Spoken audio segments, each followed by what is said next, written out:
Hai Ibu, gimana nih perasaan dan pengalaman setelah belanja di Grand Opening Supertex Palembang ini? Oh, sangat menyenangkan sekali.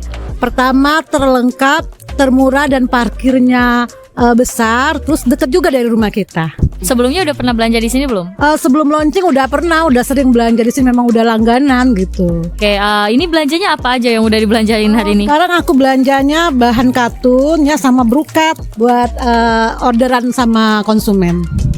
Kebetulan saya di sini desainer ya. Jadi banyak sekali pesanan orang, PO orang gitu. Ya, buat teman-teman yang lain kalau mau cari bahan brokat, katun dan lain-lainnya, di sini tempatnya terlengkap, termurah dan parkirnya enak, tidak ribet di tengah kota lagi.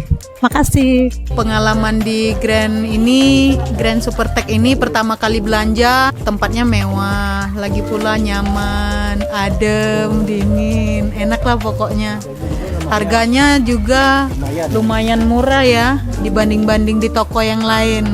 Setelah tahu ada Supertex ini bulan Agustus kemarin, jadi kami belanjanya ke sini sampai hari ini nih.